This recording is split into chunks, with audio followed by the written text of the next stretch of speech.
तो दिल्ली के दंगों ने सैकड़ों परिवारों को जिंदगी भर का जख्म दे दिया। एक सुहागन जिसकी 11 दिन पहले शादी हुई थी, उसका सुहाग उजड़ गया क्योंकि दंगइयों ने उसके पति को मौत के घाट उतार दिया। वहीं 5 साल के बच्चे के लिए दवा लेने निकले पिता पुत्र को दंगइयों ने इतनी बुरी तरह से मारा कि पिता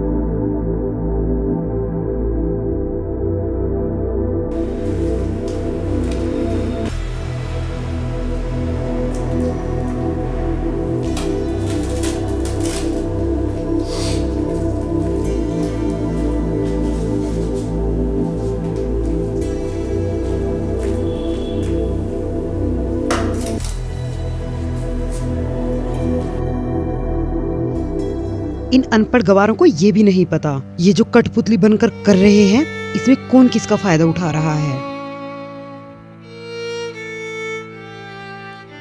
और किसका फायदा होना ही ना, पानी की तरह साफ है। ये बड़े बड़े नेता लोग अपने पॉलिटिकल एजेंडा के लिए सब करवाते हैं। और आपको पता है अब क्या होगा? लास्ट में 10-15 हिंदू और मुसलमानों को पकड़कर जेल में ठूस देंगे और फिर बाद में ये सब इनकी जमानत भी करवाएंगे। सालों से एक दूसरे से लड़ते आ रहे हम लोग, लेकिन फायदा उन्हीं लोगों ने उठाया जिनका हमें नाम तक नहीं पता। क्या वो हिंदू और मुसलमान सच्चे नहीं, जहां आज भी सब मिलकर एक साथ रहते हैं, एक दूसरे के सुख दुख में शामिल होते हैं, जहां बच्चों को धर्म की तालीम नहीं इंसानियत की तालीम दी जाती है। लेकिन दादाजी, सभी लोग एक ही तरह का नारा लगा रहे हैं, हम सब अपना हक लेकर रहेंगे। इस हक की बात कर रहे हैं लोग। बेटा, अगर हम सब का मतलब इन लोगों को पता होता तो ये लड़ने की नौबत नहीं आती। हम मतलब एक साथ, यूनिटी। लेकिन यहां हम का नामो निशान तक नहीं। लेकिन हां, सब लोग मिलकर बेकसूर लोगों का खून बहाने पर तुले हुए हैं। बेटा, तुम अभी खाना खाओ और सो जाओ।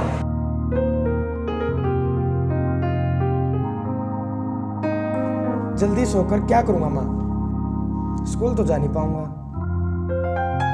चिंता मत करो बेटा, बहुत जल्दी सब कुछ ठीक हो जाएगा।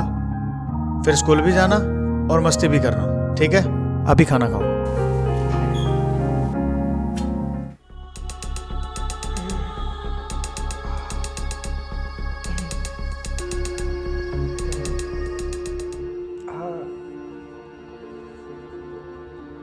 क्या हुआ हिमू बेटा?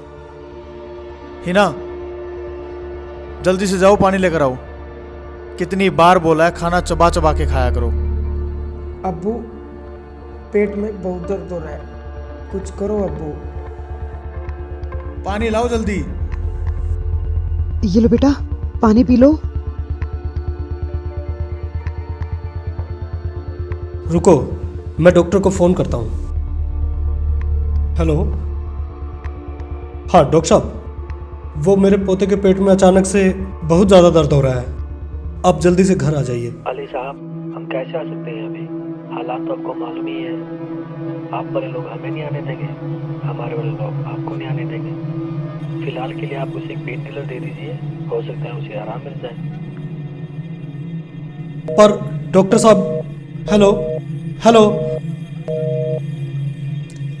हिना, जल्दी देखो यार पेन किलर।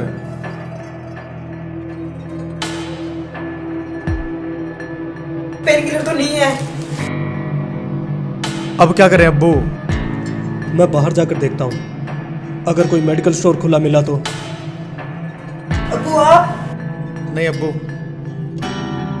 आप यहाँ रुको, मैं बाहर जाकर दवाई लेकर आता हूँ। नहीं बेटा, तुम्हारा यहाँ रहना जरूरी है।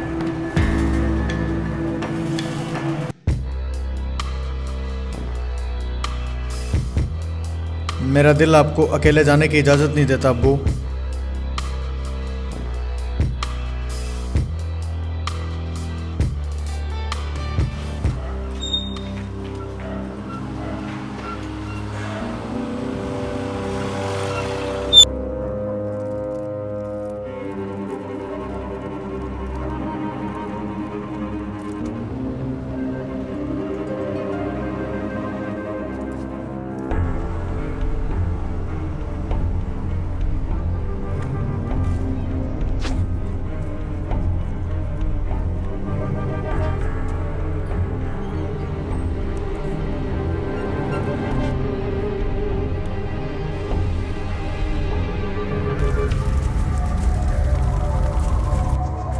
अल्लाह करे हमारी आने वाली नस्लें ये मंजर कभी ना देखे।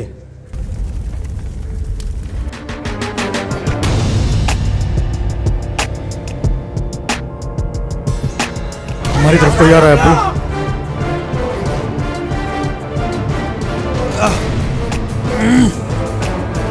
अब्बू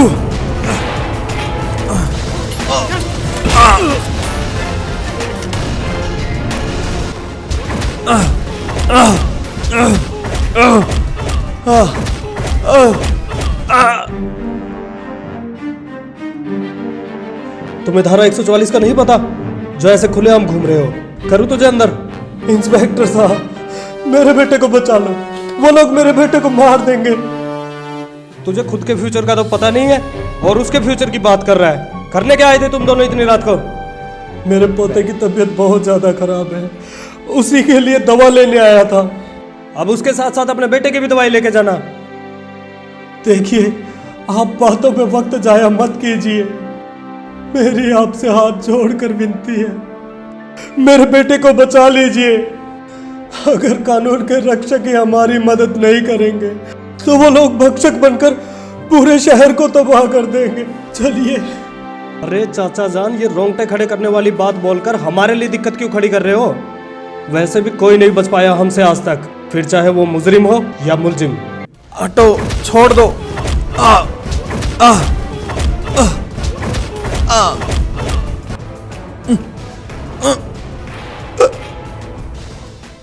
चलो अब आइए, चलिए।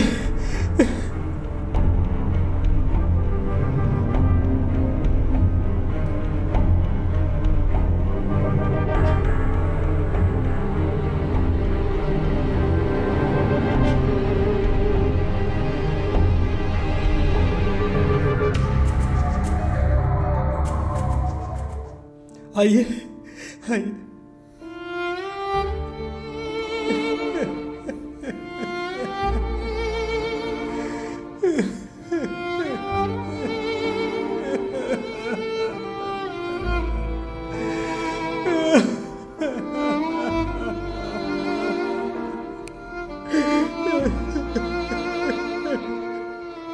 किसने मारा इसे? मैंने मारा। अच्छा, दरोगा आवाज नीचे, वरना इसकी तरह तू भी नीचे पड़ा दिखाई देगा, समझा? और अब सुन, हमेशा की तरह पुलिस की कार्रवाई बाद में और हमारी पहले। सुन बे, बुड्ढे को जिंदा छोड़ दिया, बेटे की याद में तिल तिल मरेगा। इससे अच्छा है कि बेटे के साथ साथ बुड्ढे का भी टिकट काट दो। वैसे कानून के सामने कानून को हाथ में लेना नहीं, इतना बेबस भी करना ठीक नहीं है कानून के रक्षकों को। एक काम करो, अभी के लिए तुम यहाँ से तितर हो जाओ और बाद में पूरी तैयारी के साथ आना।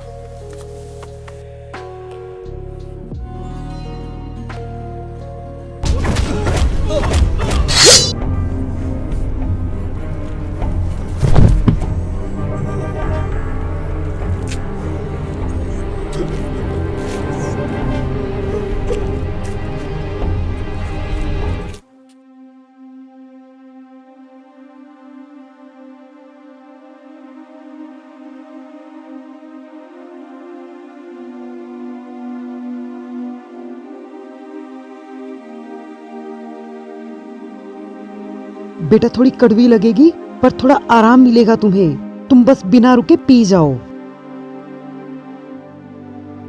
अम्मी, अब्बू और दादाजी? वो आ जाएंगे बेटा, तुम सो जाओ।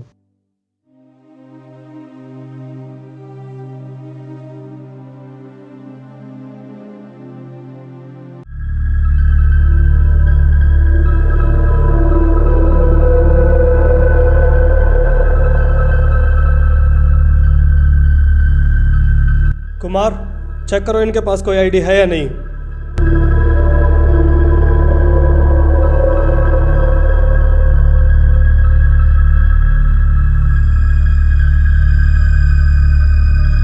हिंद अली, सुनो भारत अली। आर्यवर्त अली जी। मेरे बेटे का नाम आर्यावर्त अली और जो यहाँ लेटे हैं मेरे शोहर हिंद अली, और जो उनकी बगल में है मेरे अब्बू भारत अली। वो हमें अफसोस मुझे रहेगा इंस्पेक्टर साहब, वो भी उम्र भर, जो इतनी रात इस हालत में मैंने इन्हें घर से जाने दिया। और कितने सबूत देने पड़ेंगे हमें सच्चे मुसलमान होने के। धर्म के नाम पर कितना खून बहाओगे आप लोग। इंसानियत के साथ साथ अपना जमीर भी मार के बैठे हो तुम लोग। आज मेरा शोहर और अब्बू मरे हैं।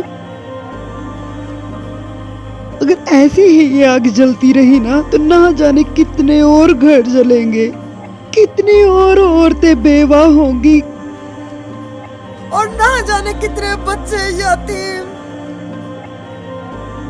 और अगर अब भी नहीं संभलोगे ना तो इस आग में घी डालने वाले तुम बेवकूफों को ऐसे ही भटकाते रहेंगे और तुम लोग ऐसे ही एक दूसरे को मारते रहोगे।